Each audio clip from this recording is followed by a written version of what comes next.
इस टॉपिक में जो ओम का नियम मैंने पहले पढ़ा था उसका जो ग्राफीय निरूपण है वो करेंगे। ओम का नियम पढ़ा था कि V समानुपाती I, तो इस नियम के अनुसार या फिर आप सीधा सीधा समझ सकते हो कि समानुपाती राशियाँ है ये, और समानुपाती राशियों में ग्राफ कैसा आएगा, ऐसे सरल रेखा आएगी, ठीक है। या फिर आप अलग अलग विभवांतर आरोपित करो, प्रैक्टिकल करो और धारा के मान ज्ञात करो, ग्राफ पे दर्शाओ विभवांतर और धारा, और ऐसी सरल रेखा प्राप्त करो, ठीक है। अभी अपन थ्योरेटिकल पढ़ रहे हैं, तो सीधा सीधा आप बना सकते हो, समझ सकते हो कि इस प्रकार का ग्राफ इसमें आएगा। तो ध्यान दो, एक अक्ष पे अपन ने क्या लिखना है, V यानी विभवांतर, और दूसरे अक्ष पे क्या लेना है, I मतलब धारा, ठीक है। तो कैसा ग्राफ आएगा वो दर्शा देते हैं इस तरीके की, इसमें स्ट्रेट लाइन आएगी, सरल रेखा आएगी। अब इस ग्राफ में अगर अपन कोई एक अंतराल लें, ठीक है, कोई दो मान गैप लें कहीं, जैसे इस पॉइंट और इस पॉइंट के बीच का गैप लें, कोई भी गैप ले लिया, ठीक है, तो इसके संगत इस तरीके से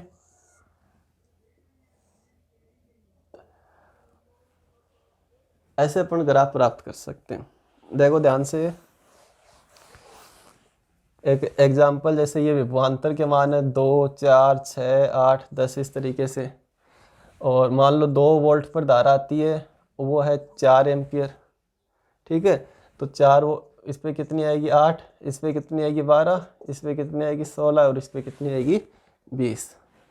अब इसको ग्राफ में दर्शाना है, तो इस पे V और इस पे I, तो यहाँ 2, 4, 6, 8, 10 इस तरीके से 12, यहाँ लिख लिया 4, 8, 12, 16, 20, 24 ऐसे, ठीक है। ये पहला बिंदु हो गया, 2, 4, 4 और 8, तो 4 और 8, 6 और 12, 8 और 16, 10 और 20, और इन सब बिंदुओं को मिलाए इनको, तो ये कैसी रेखा आ गई, सरल रेखा आ गई। कौन सी रेखा आ गई, सरल रेखा। अब अपन कोई एक गैप ले, कोई भी एक अंतराल ले, ठीक है,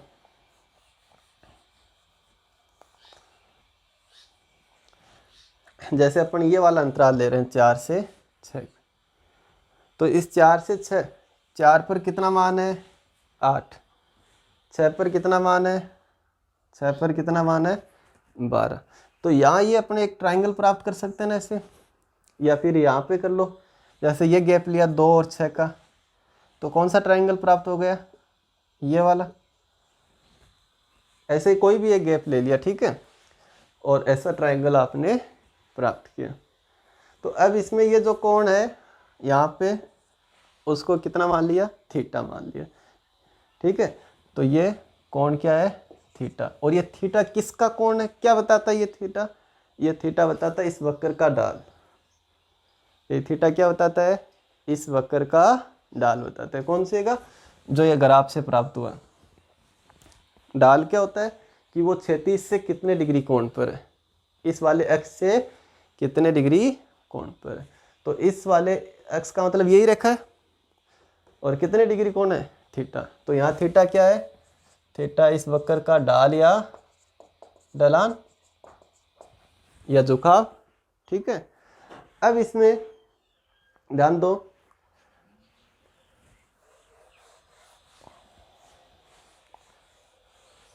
जैसे आपने ये वाला अंतराल लिया, कौन सा, इस बिंदु का और इस बिंदु का, ठीक है।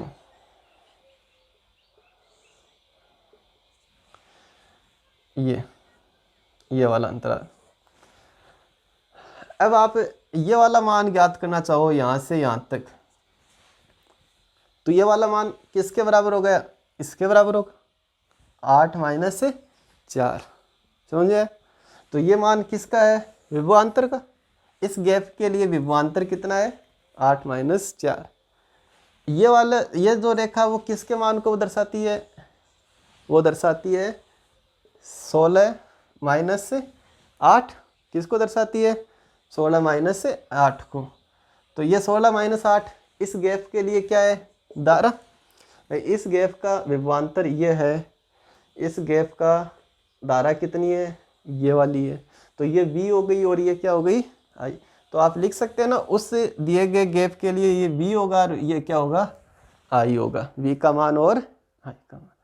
अब आपको ध्यान रखना है कि कोई भी वक्र जो होता है उसका ढलान, ढाल या झुकाव जो भी है वो अपन टेन त्रिकोणमिति से ज्ञात करते हैं। ठीक है, sine theta, cos theta, tan theta. Tan theta के झुकाव के लिए कौन सी? Tan theta. तो यहाँ अगर अपन झुकाव ज्ञात करना चाहें तो झुकाव अगर ज्ञात करना चाहें तो किससे ज्ञात करेंगे? टेन थीटा से। तो यहाँ से टेन थीटा, देखो टेन थीटा क्या होता है? लंब बटे आधार होता है। तो यहाँ लंब क्या है? I, आधार क्या है? V। तो I बटा V। समीकरण नंबर 1। ओम का नियम क्या बताता है? ओम का नियम है V बराबर IR। और यहाँ से अगर आप ज्ञात करना चाहो किसका मान? I बटा V का, तो V यहाँ बट्टे में आ जाएगा, तो I बट्टे V, और ये R यहाँ बट्टे में चला जाएगा तो क्या बच जाएगा? 1 बट्टे R। ये किससे आया? I बटा V का मान 1 बट्टा R होता है। किससे आया? ओम के नियम से। अब उसके बाद में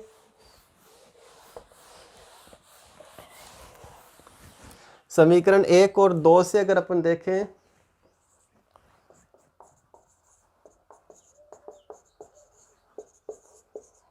तो I बटा V का मान किसके बराबर है? टेन थीटा के।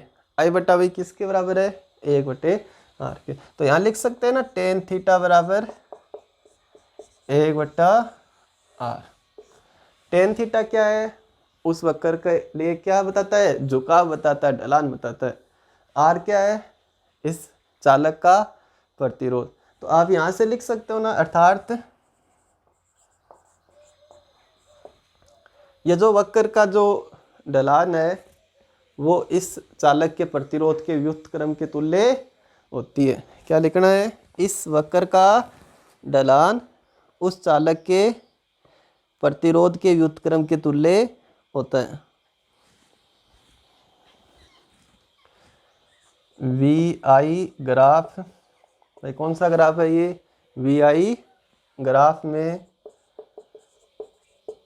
वक्र का ढलान या ढाल, जिसको अपन इंग्लिश में लिखना चाहें तो क्या लिख सकते हैं? स्लोप। क्या लिख सकते हैं? स्लोप। तो दोबारा से VI ग्राफ है ना, ये VI ग्राफ में वक्र का जो स्लोप है, वक्र का स्लोप मतलब टेन थीटा। चालक के प्रतिरोध के व्युत्क्रम के तुल्य होता है। किसके तुल्य होता है? प्रतिरोध के व्युत्क्रम के तुल्य होता है। ठीक है। अब इसके बाद में देखो अपन प्रतिरोध, प्रतिरोधकता, ऐसे 2-3 पद पढ़े। कौन कौन से? एक तो प्रतिरोध पढ़ा है, एक क्या पढ़ा है? प्रतिरोधकता, और एक क्या पढ़ा है? प्रतिरोधक। ये 3 वर्ड अपने एक जैसे अभी आए। प्रतिरोध, प्रतिरोधकता और प्रतिरोध। तो अब इन तीनों के बारे में अलग अलग पढ़ना है कि प्रतिरोध क्या होता है, प्रतिरोधकता क्या होती है और प्रतिरोधक क्या होता है। ठीक है। प्रतिरोधकता सबसे पहले क्या पढ़ना है? प्रतिरोधकता। तो प्रतिरोधकता या पहले प्रतिरोध पढ़ लो, एक ही बात है, कोई दिक्कत नहीं इसमें। प्रतिरोध से पहले ज़्यादा समझ में आएगा।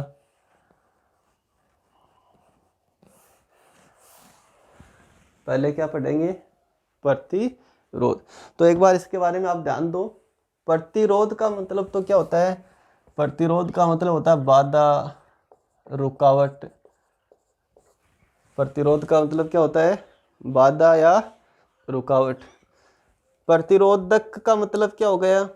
बाधा या रुकावट पैदा करने वाला। तो इन दोनों में डिफरेंस समझो।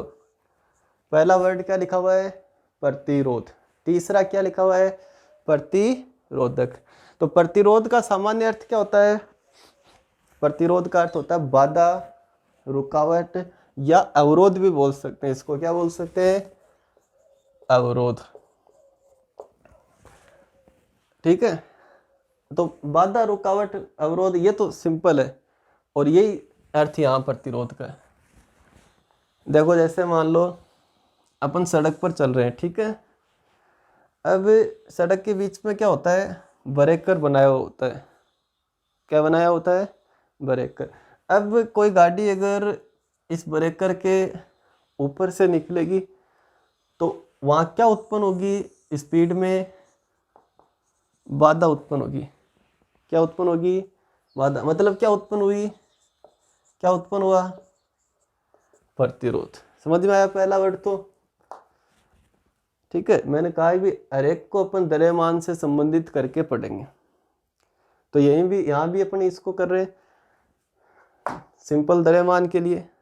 जैसे सड़क पर कोई अगर ब्रेकर है तो वो किसका काम करता है, वो रुकावट का, गति में रुकावट का, बाधा को, यानी वो प्रतिरोध का काम करता है। किसका काम करता है, गति में प्रतिरोध का।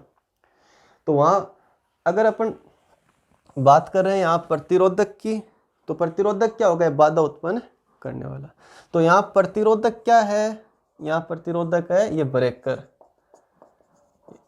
यहाँ ब्रेकर क्या हुआ, प्रतिरोधक, बाधा उत्पन्न करने वाला। ठीक है, उसके बाद में सेम इसी प्रकार से अपन किसके लिए पढ़ेंगे, आवेश के लिए।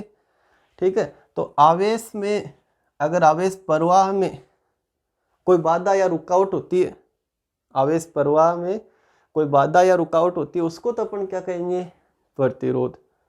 और जिसके कारण बाधा या रुकावट उत्पन्न होती है, या जो बाधा या रुकावट पैदा करने के काम में लेते हैं अपन, उसको क्या कहते हैं, प्रतिरोधक।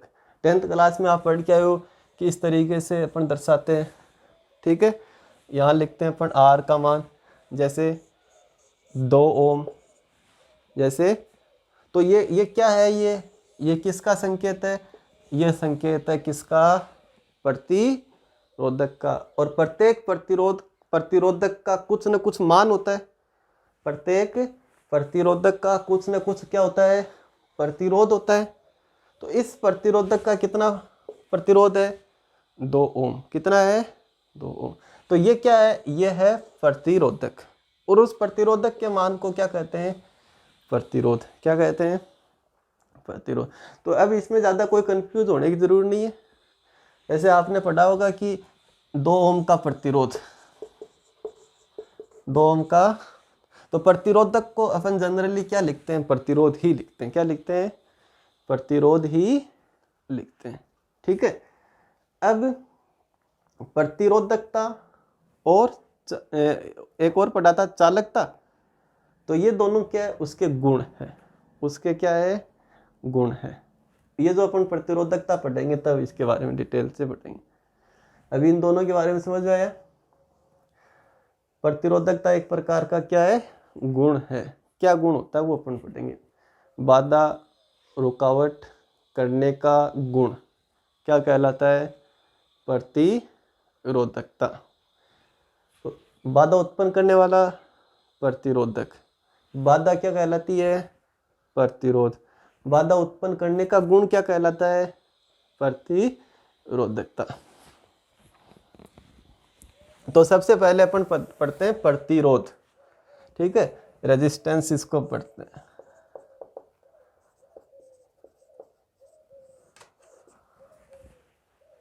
तो प्रतिरोध क्या हो गया, धारा प्रवाह में, चालक में,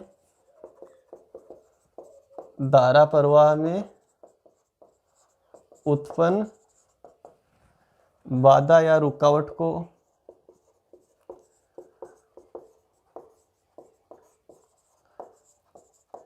प्रतिरोध कहते हैं। क्या कहते हैं, प्रतिरोध कहते हैं। ठीक है, सिंपल है। बाधा या रुकावट क्या कहलाती है, प्रतिरोध कहलाती है।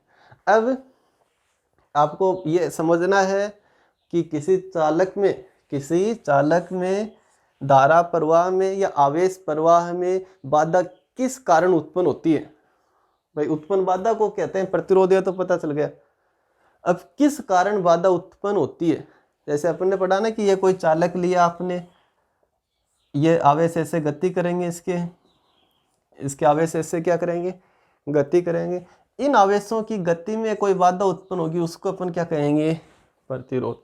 और वो बाधा उत्पन्न होगी या नहीं होगी, अगर होगी तो किसकी वजह से होगी, वो ध्यान देना है। तो आपने इसकी थ्योरी में पढ़ा था ना, ध्यान दो सब, कि प्रत्येक चालक में मुक्त इलेक्ट्रॉन होते हैं। वो मुक्त इलेक्ट्रॉन यादृच्छिक रूप से गति करते रहते हैं। जैसे ही विभवांतर आरोपित किया जाता है, बैटरी से जोड़ा जाता है, ये मुक्त इलेक्ट्रॉन विद्युत क्षेत्र के विपरीत दिशा में गति करने लगते हैं।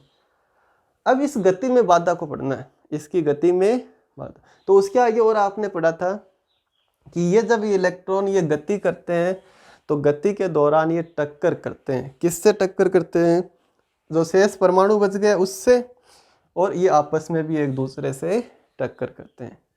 भाई शेष परमाणु और भी है ना, मुक्त इलेक्ट्रॉन अगर हटा तो शेष परमाणु बच गया, तो वो भी यही है, तो उनसे ये इलेक्ट्रॉन क्या करते हैं, टक्कर करते हैं। तो टक्कर करने से क्या होती है, क्या उत्पन्न होती है, बाधा उत्पन्न होती है। इसलिए यहाँ क्या होती है, बाधा उत्पन्न होती है। आया होगा समझ में। तो अब एक साथ प्रतिरोध, प्रतिरोध क्या होता है, बाधा, रुकावट या अवरोध। यहाँ किसके बारे में बात करें, विद्युत प्रतिरोध के बारे में। तो विद्युत प्रतिरोध क्या होता है, किसी चालक में धारा प्रवाह में उत्पन्न बाधा या रुकावट को ही क्या कहते हैं, उस चालक का प्रतिरोध कहते हैं। फिर अगर आप लिखना चाहो क्यों उत्पन्न होती है बाधा, तो आप लिखोगे कि चालक में गतिशील मुक्त इलेक्ट्रॉन या फिर विभवांतर आरोपित करने पर चालक के एक सिरे से दूसरे सिरे की ओर गतिशील इलेक्ट्रॉन चालक में उपस्थित परमाणुओं तथा अन्य मुक्त इलेक्ट्रॉनों से टक्कर करते हैं। इस टक्कर के कारण धारा प्रवाह में या आवेश प्रवाह में बाधा उत्पन्न होती है, जिसे अपन क्या कहते हैं, प्रतिरोध कहते हैं। ठीक है। उसके बाद में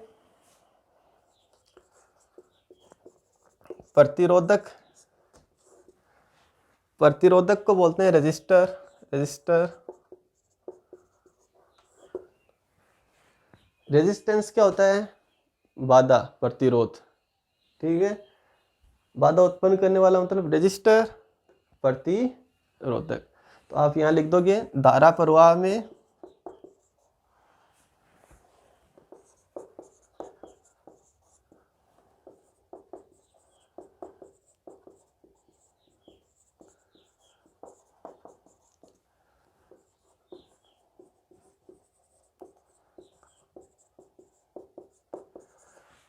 प्रतिरोधक कहलाता है। समझ आया। अब देखो ये प्रतिरोधक कितने प्रकार के होते हैं, तो ये प्रतिरोधक है दो प्रकार के। कितने प्रकार के होते हैं, दो प्रकार के। एक तो ये पढ़ना प्रतिरोधक में, तो ये तीन टॉपिक पढ़ने हैं ना, तो प्रतिरोधक में तो ये पढ़ना है कि प्रतिरोधक कितने प्रकार के होते हैं। ठीक है।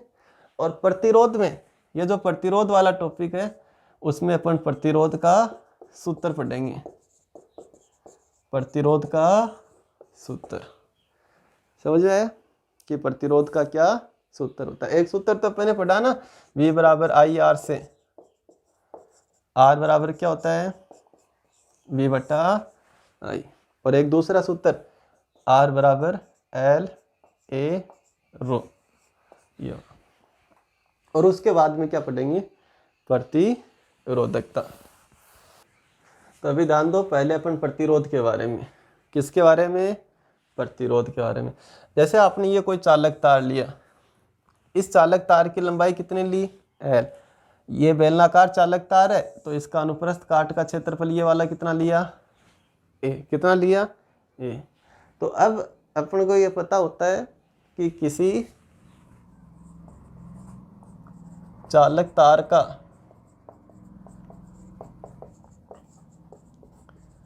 प्रतिरोध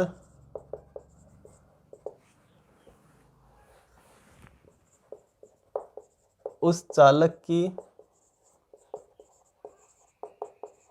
लंबाई L के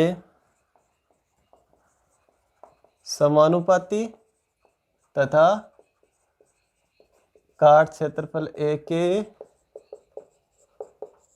व्युत्क्रमानुपाती होता है।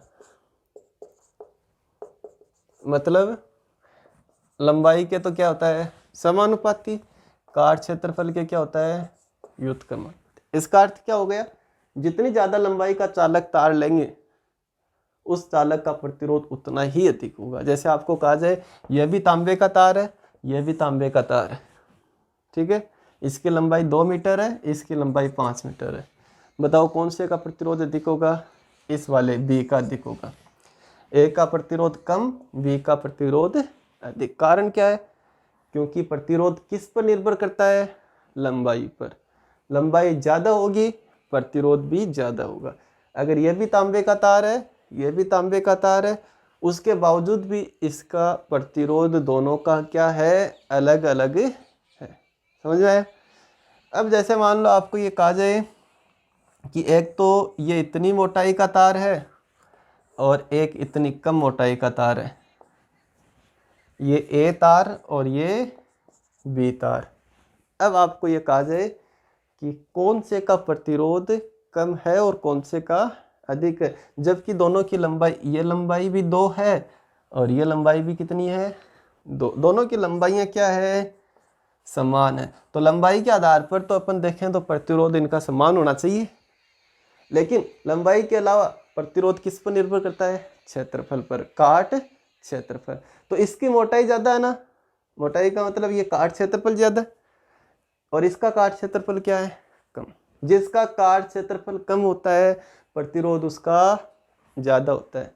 तो किसका प्रतिरोध अधिक है, इस वाले का प्रतिरोध अधिक है और इस वाले का प्रतिरोध कम है। ठीक है, तो प्रतिरोध किस किस पर निर्भर करता है, लंबाई और क्षेत्रफल पर। ठीक है, अगर ये दोनों समान धातु के, तो आपको ध्यान रखना है कि अलग अलग धातु के तारों का प्रतिरोध अलग अलग होता है। ठीक है, जैसे ये तांबे का तार है, ये एल्युमिनियम का तार है, चाहे इसकी लंबाई और काट क्षेत्रफल, इसकी लंबाई और काट क्षेत्रफल दोनों आपस में बराबर है। लंबाई और काट, जितनी लंबाई का ये है उतनी ही लंबाई का ये, जितने काट क्षेत्रफल का ये है उतने ही काट क्षेत्रफल का ये। लेकिन फर्क क्या है, ये अलग तार है और ये अलग तार है, तो दोनों का प्रतिरोध क्या होगा अलग अलग। ठीक है, तो प्रतिरोध इन 3 बातों पर निर्भर करता है, 1, 2 और 3। पहला लंबाई पर, दूसरा क्षेत्रफल पर, तीसरा पदार्थ पर। किस पर, पदार्थ पर। तो अलग अलग पदार्थ का प्रतिरोध अलग अलग होता है, लंबाई पर निर्भर करता है, क्षेत्रफल पर, काट क्षेत्रफल पर निर्भर करता है। अब उसके बाद में एक राशि अपन ने पढ़ी थी प्रतिरोधकता। क्या पढ़ी थी, प्रतिरोधकता। तो प्रतिरोधकता है ना, प्रतिरोधकता, इसकी प्रतिरोधकता और इसकी प्रतिरोधकता, दोनों की प्रतिरोधकता समान होगी। दोनों की प्रतिरोधकता क्या होगी, इसकी प्रतिरोधकता और इसकी प्रतिरोधकता क्या होगी समान होगी, लेकिन इसकी प्रतिरोधकता और इसकी प्रतिरोधकता क्या होगी अलग अलग होगी। तो ये इंपॉर्टेंट पॉइंट है, ध्यान दो इसके बारे में। अब अपन किसकी चर्चा कर रहे हैं, किसकी चर्चा कर रहे हैं, प्रतिरोधकता। तो प्रतिरोधकता है ना, वो लंबाई पर डिपेंड नहीं करती, काट क्षेत्रफल पर डिपेंड नहीं करती, वो सिर्फ इस पर डिपेंड करती है कि अगर पदार्थ अलग अलग है तो ही प्रतिरोधकता क्या होगी अलग अलग होगी। वरना चाहे एक छोटा सा टुकड़ा हो, चाहे बड़ा टुकड़ा हो, चाहे मोटा टुकड़ा हो, चाहे कम मोटा टुकड़ा हो। ठीक है, अगर पदार्थ एक ही है ना तो प्रतिरोधकता क्या होगी समान होगी। इन दोनों की प्रतिरोधकता समान, क्योंकि एक ही पदार्थ के हैं। इन दोनों की प्रतिरोधकता समान, क्योंकि एक ही पदार्थ अपन ने माना था यहाँ। इनकी प्रतिरोधकता क्या होगी, अलग अलग होगी। तो ये कई बार ये छोटा सा न्यूमेरिकल पूछ लिया जाता है, छोटा सा ये न्यूमेरिकल पूछ लिया जाता है, और इसको आप ध्यान में रखोगे। ठीक है, अब अपन अपने पॉइंट पर आते हैं। ये नोट पॉइंट में लिख लेना आप अपने हिसाब से। ये जो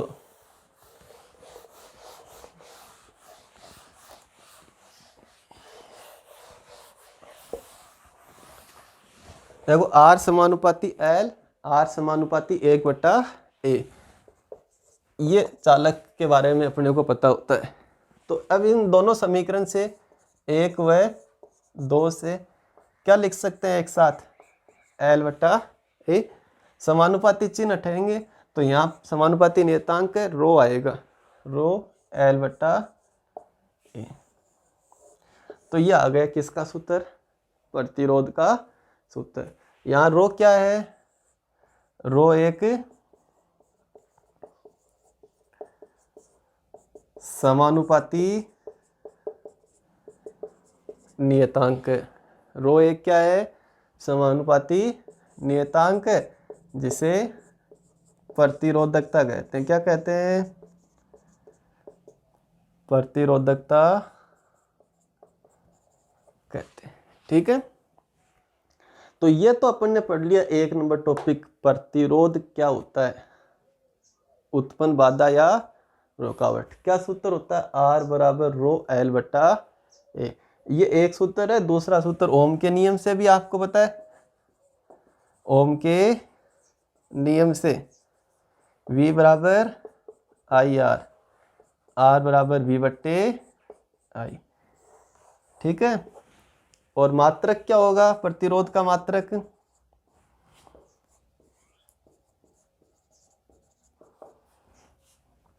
क्या होगा, ओम या वोल्ट पर एम्पियर। इससे भी अगर आप ज्ञात करोगे ना तो क्या मात्रक आएगा, ओम या वोल्ट पर एम्पियर। ठीक है, अब इसमें कई बार आपको ग्राफ भी पूछ लिया जाता है। तो यहाँ से आप देख सकते हो प्रतिरोध और लंबाई में ग्राफ। तो यहाँ लंबाई ली, यहाँ क्या लिया, प्रतिरोध। तो कैसा ग्राफ आएगा, सरल रेखा। फिर से यहाँ प्रतिरोध लिया, यहाँ काट क्षेत्रफल लिया, कैसा ग्राफ आएगा, ऐसा, क्योंकि ये दोनों क्या है। तो ये ग्राफ भी आप बना लेना। ठीक है, तो ये पहला टॉपिक अपना कंप्लीट है। कौन सा टॉपिक है, प्रतिरोध। ये आपको पहले लिखना है, कहाँ से कहाँ तक किस तरीके से लिखना है, ये वाला नहीं लिखना, सिर्फ ये उसके बाद में लिखेंगे अपन, ये लिखने के बाद में।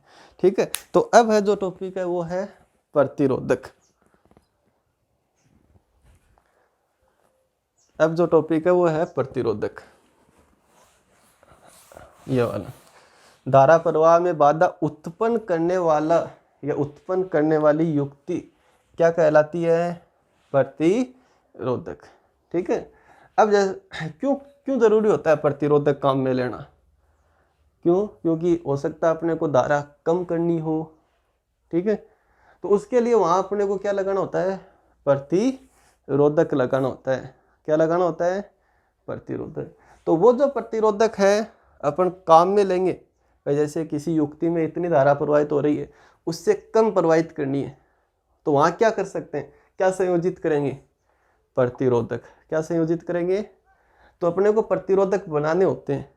कितने प्रकार के होते हैं, 2 प्रकार के, और उन दोनों के नाम क्या है वो लिख रहे हैं अपन। कितने प्रकार के होते हैं, ये 2 प्रकार के। ठीक है, पहला प्रकार वो है तार आबद्ध प्रतिरोधक। ठीक है, और कंफ्यूज नहीं होना, प्रतिरोधक को अपन प्रतिरोध ही लिख सकते हैं। ठीक है, लगभग प्रतिरोध ही लिखा हुआ मिलता है। तो तार आबद्ध प्रतिरोधक या प्रतिरोध, और दूसरा होता है कार्बन प्रतिरोधक।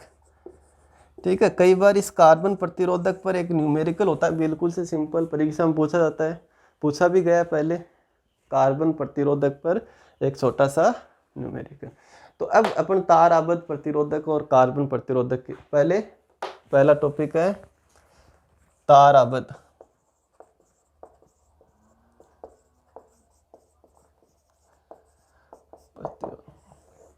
तो दोनों के नाम से ये स्पष्ट है कि ये तो पहला तो किससे बनाया जाएगा, तार से बनाया जाएगा, दूसरा किससे बनाया जाएगा, कार्बन से बनाया जाएगा। ठीक है।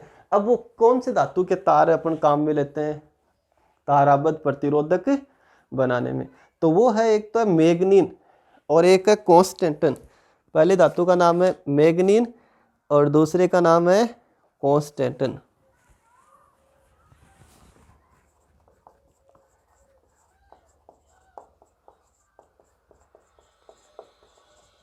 ये इनसे क्या होता है, इनके तार बनाकर और उन तारों को किस काम में प्रयुक्त लेते हैं, किस हेतु प्रयुक्त करते हैं अपन, प्रतिरोधक के रूप में, यानी धारा प्रवाह को कम करने के लिए, धारा प्रवाह में बाधा उत्पन्न करने के लिए। ठीक है। अच्छा, ये इन्हीं का क्यों बनाया जा सकता है, इन्हीं का ही क्यों बनाया जा सकता है, दूसरे का क्यों नहीं बनाया जा सकता, तो ये इम्पोर्टेंट है और ये याद रखना, ये भी पूछा जा सकता है परीक्षा में 1 नंबर का, कि तार आबद्ध प्रतिरोधक किन धातुओं से बनते हैं और क्यों बनाए जाते हैं, किन धातुओं से बनते हैं और क्यों बनाए जाते हैं। ठीक है। तो आपका उत्तर होगा कि ये मैग्नीन तथा कॉन्स्टेंटन मिश्र धातुओं के बने हुए होते हैं या बनाए जाते हैं।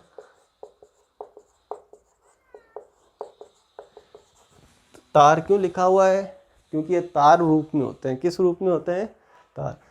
मैग्नीन तथा कॉन्स्टेंटन मिश्र धातुओं से बनाए जाते हैं। क्यों, इन्हीं से क्यों बनाए जाते हैं, ये इंपॉर्टेंट है, क्योंकि इनका जो है ना प्रतिरोध ताप गुणांक जो होता है कम होता है।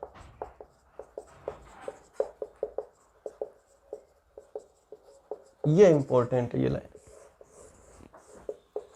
ये कई बार प्रैक्टिकल में एग्जामिनर भी पूछता है और परीक्षा जो थ्योरी परीक्षा उसमें भी आपको पूछा जा सकता है कि इसी से क्यों बनाए जाते हैं, क्योंकि इनका ताप गुणांक जो होता है वो बहुत ही कम होता है।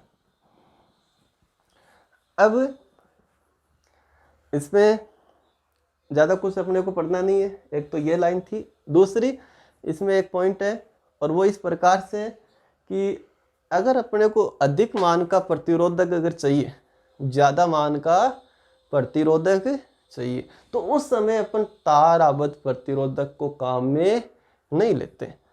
किसको काम में नहीं लेते, तार आबद्ध प्रतिरोधक को। क्यों नहीं काम में लेते, क्योंकि जितने अधिक मान का प्रतिरोधक लगाना होगा तो उतना ही अधिक उसका तार बनाना होगा, उतने ही अधिक लंबाई का क्या बनाना होगा, तार बनाना होगा। बहुत अधिक मान का प्रतिरोध चाहिए तो बहुत अधिक लंबाई का तार बनाना होगा, और ज़्यादा आवश्यकता से ज़्यादा लंबाई का तार बनाना संभव नहीं है और उसको प्रयुक्त करना भी संभव नहीं है। ठीक है। तो इस तरीके से अपन अगर बहुत कम मान का प्रतिरोध चाहिए तो वहाँ पर अपन कौन से प्रतिरोधक काम में लेते हैं, तार आबद्ध प्रतिरोधक।